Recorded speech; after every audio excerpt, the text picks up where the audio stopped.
The Colorado Avalanche finally broke the stalemate and dealt forward Matt Duchene to the Ottawa Senators in a complicated three-way trade that also saw forward Kyle Turris head to the Nashville Predators.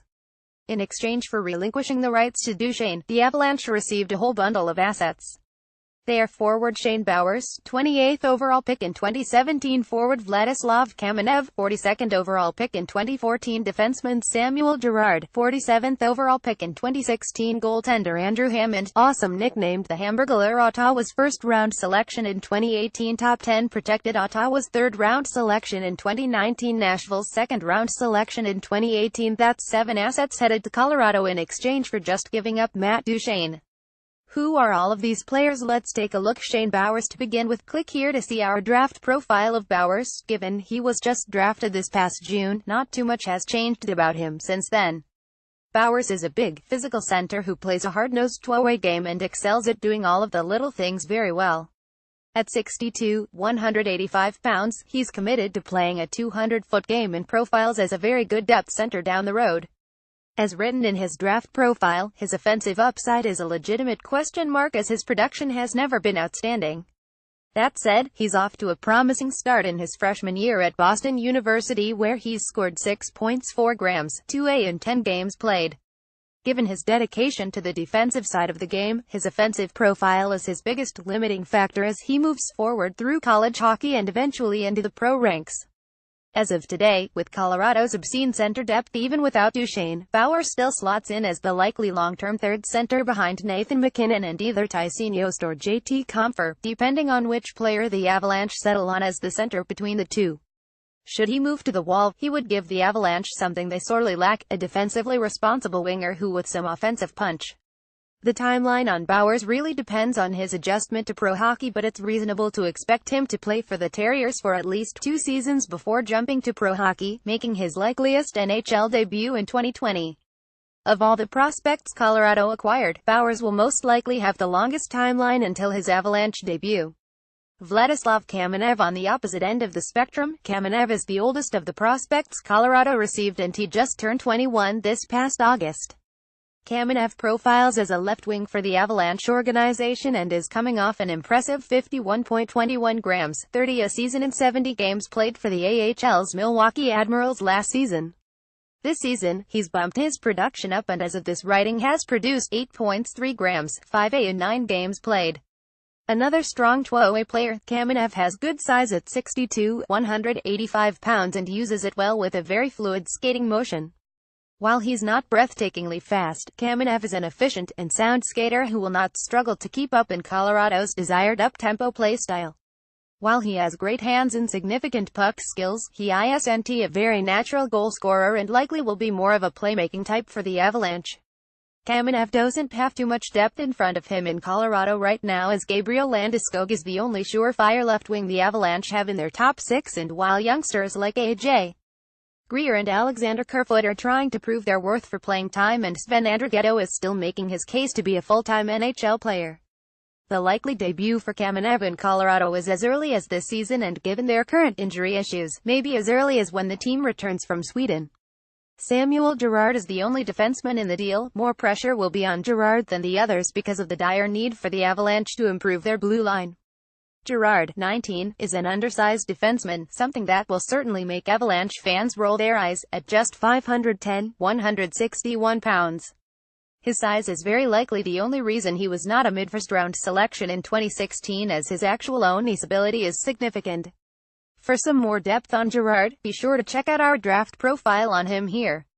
Girard, first and foremost, is known for his ability to move the puck, as shown by his impressive point totals all through juniors. Last year, his final in the QMJHL, Girard recorded a noteworthy 75.9 grams, 66A in just 59 games played. He made his NHL debut this season for the Predators and recorded 3.1 gram, 2A in 5 games played before the trade. Girard is likely going to be viewed as one of the centerpieces of this trade, along with Bowers and the player the Avalanche used the first-round selection on, and as a defenseman, he will be facing the brightest spotlight. Colorado's defense has been a weak point for years and it was telling that on a team full of good to great defensemen, Girard was the man Nashville turned to when injuries struck this season and he did very well for himself.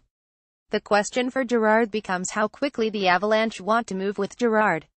Colorado is already committed to youth and Girard has already shown he can play in the NHL, albeit in a small sample of just 5 games. If Girard is a better option than some of the players already on Colorado's blue line, they could easily put him in the NHL lineup and begin seeing immediate returns on a trade designed to maximize returns in about 2020. Ed's note: Colorado has committed to playing Girard next week in Sweden. Andrew Hammond, the Hamburglar, stole the NHL spotlight a few years ago as part of an incredible Ottawa run to the playoffs with Hammond in net. Since that insane run, Hammond, 29, has returned to earth and proven himself nothing more than a journeyman goaltender who happens to be grossly overpaid. Hammond is in the final year of a 3-year contract that has his AAV placed at $1.35 million. He will be a UFA after the season and his role with the Avalanche will be the same as it was in Ottawa: hang out in the all and make a whole bunch of money. Given the complicated situation in San Antonio with the split affiliation between Colorado and St. Louis this year, it's unclear exactly where Hammond will fit in and who he will play for. The Rampage already have 2 young goaltenders in Spencer Martin-Call and Vilhus Ostl, and each organization wants to see their guy in net on a regular basis. The addition of Hammond muddies these waters for the time being, and it wouldn't be surprised to see either Hammond or Husso ultimately loaned out to another all-team in need of some goaltending help. Hammond is unlikely to play for the Avalanche until an injury to either Semyon Varlamov or Jonathan Bernier takes place. His place in this trade is primarily as a salary cap dump, and Colorado's agreeing to take him on might have netted them the 3rd-round selection in 2019, a year in which they are already down a 4th-round pick after their July 1 trade for forward Colin Wilson. Draft picks. While the identity of the players the Avalanche will choose with these selections is obviously still unknown, it is a reasonable expectation that both Ottawa and Nashville are either playoff-bound or certainly will be in strong contention for the postseason. Given where they finish will ultimately determine where those picks land, but it's reasonable to expect Colorado to receive a selection in the 20s from Ottawa and in the 50s from Nashville. Regardless, the Avalanche did well to stock their table with draft capital they have sorely lacked in previous years. After today's trade, the Avalanche currently have 5 selections in the first 3 rounds of the 2018 NHL Draft, one that is widely regarded as a stronger year than 2017. How did Colorado do? The bottom line is the Avalanche got worse today. There's no disputing they gave up the most established player. I'm ignoring the tourist part of the deal because it's irrelevant to Colorado's interests, but they received an eye-popping 7 assets in return. While Hammond is simply a throw-in, the other 6 assets have an opportunity to add up to something significant. Colorado did not land a true blue-chip prospect but came very close with Girard, and Bowers is certainly no slouch here. There's a ton to like what Colorado did, and even though one of the selections is in 2019, it helps make up for the asset they moved in exchange for Wilson. The ultimate mixture of known talent, the prospects they've scouted plenty, and draft picks is a legitimate cue for the Avalanche, and they have to feel great about their future. The NHL team is already extremely young and exceeding expectations early this season. The all-team is off to a hot start, and Colorado just added a whole bunch of quality pieces to its farm system. In a year all about development, it's hard to believe the Avalanche could have done too much better than they did today, while understanding they gave up their probably second-best forward.